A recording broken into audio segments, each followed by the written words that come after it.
భారత రాజ్యాంగం యొక్క చారిత్రక నేపథ్యం. భారత రాజ్యాంగం అనేది ఇండియాను పరిపాలించే పునాది పత్రం మరియు ఇది ప్రపంచంలోనే అత్యంత వివరణాత్మక రాజ్యాంగాలలో ఒకటి. ఇది జనవరి 26, 1950న ఆమోదించబడింది మరియు భారత ప్రభుత్వ చట్టం 1935 స్థానంలో భారత రాజ్యాంగం వచ్చింది. భారత రాజ్యాంగం యొక్క చారిత్రక నేపథ్యం దాని ఏర్పాటును రూపొందించిన వివిధ సంఘటనలు ఈ క్రింది విధంగా కలవు. భారత రాజ్యాంగం యొక్క పరిణామాన్ని కంపెనీ మరియు బ్రిటిష్ పరిపాలన చేపట్టిన వివిధ చర్యలు మరియు విధానాల ద్వారా అభివృద్ధి చెందుతూ వచ్చింది. భారత రాజ్యాంగం జనవరి 26, 1950న అమలులోకి వచ్చింది మరియు భారతదేశ డొమినియన్ను రిపబ్లిక్ ఆఫ్ ఇండియాగా మార్చింది. ఇది 1946 మరియు 1949 మధ్య రాజ్యాంగ సభ ద్వారా రూపొందించబడింది. రెగ్యులేటింగ్ చట్టం 1773 నియంత్రణ చట్టం. భారతదేశంలో కేంద్ర పరిపాలనకు పునాది వేసినందున ఈ చట్టం చాలా రాజ్యాంగ ప్రాముఖ్యతను కలిగి ఉంది. చట్టం యొక్క ముఖ్యమైన లక్షణాలు. ఇది బెంగాల్ గవర్నర్ను గవర్నర్ జనరల్ ఆఫ్ బెంగాల్ గా నియమించింది. లార్డ్ వారన్ హేస్టింగ్స్ బెంగాల్ మొదటి గవర్నర్ జనరల్. ఈ చట్టం కింద బెంగాల్లో ఈస్ట్ ఇండియా కంపెనీ పరిపాలన కోసం ఒక కౌన్సిల్ ఏర్పాటు చేయబడింది. కౌన్సిల్లో 4 సభ్యులు మరియు ఒక గవర్నర్ జనరల్ ఉన్నారు. ఈ చట్టం 1774లో కలకత్తాలో సుప్రీంకోర్టును ఏర్పాటు చేసింది. పిట్స్ ఇండియా చట్టం 1784.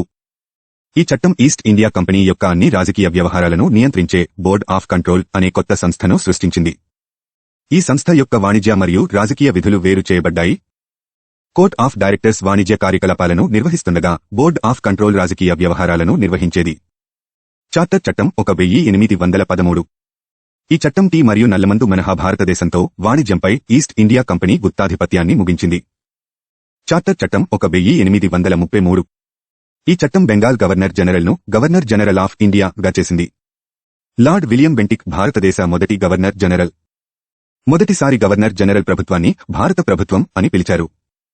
ఈ చట్టం ఈస్ట్ ఇండియా కంపెనీ సంస్థ యొక్క వాణిజ్య కార్యకలాపాలను ముగించింది మరియు అది ఒక పరిపాలనా సంస్థగా మార్చబడింది. చార్టర్ చట్టం 1853. గవర్నర్ జనరల్ కౌన్సిల్ యొక్క శాసన మరియు కార్యనిర్వాహక అధికారాలు వేరు చేయబడ్డాయి. 6 మంది సభ్యులతో సెంట్రల్ లెజిస్లేటివ్ కౌన్సిల్ సృష్టించబడింది. వారిలో 4 మందిని మద్రాస్, బొంబాయి, ఆగ్రా మరియు బెంగాల్ తాత్కాలిక ప్రభుత్వాలు నియమించాయి.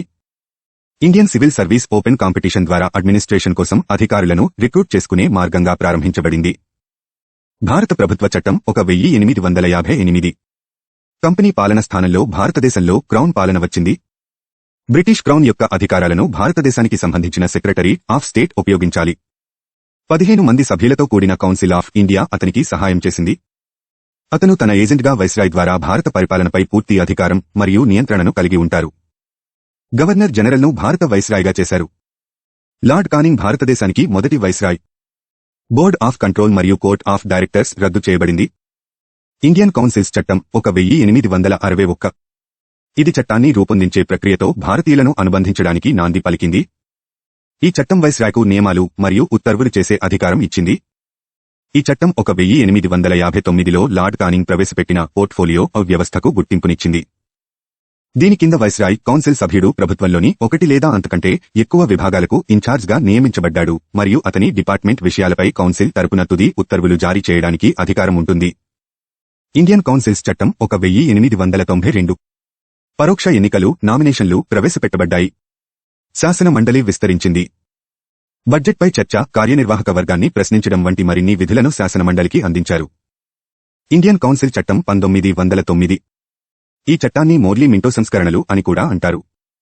లార్డ్ మోర్లీ భారతదేశానికి అప్పటి రాష్ట్ర కార్యదర్శి మరియు లార్డ్ మింటో భారతదేశ వైస్రాయ్. సెంట్రల్ లెజిస్లేటివ్ కౌన్సిల్ సభ్యుల సంఖ్య 16 నుంచి 60కి పెరిగింది. సత్యేంద్ర ప్రసాద్ సిన్హా వైస్రాయ్ ఎగ్జిక్యూటివ్ కౌన్సిల్లో చేరిన 1వ భారతీయుడు. న్యాయ సభ్యునిగా నియమితులయ్యారు. ఈ చట్టం ప్రత్యేక ఓటర్లు అనే భావనను అంగీకరించడం ద్వారా ముస్లింలకు మత ప్రాతినిధ్య విధానాన్ని ప్రవేశపెట్టింది. దీని ప్రకారం ముస్లిం సభ్యుడిని ముస్లిం ఓటర్లు మాత్రమే ఎన్నుకోవాలి. లార్డ్ మింటో కమ్యూనల్ ఓటర్ల పితామహుడు అని పిలువబడ్డారు. భారత ప్రభుత్వ చట్టం 1919. ఈ చట్టాన్ని మోంటాగు చెమ్స్ఫోర్డ్ సంస్కరణలు అని కూడా పిలుస్తారు.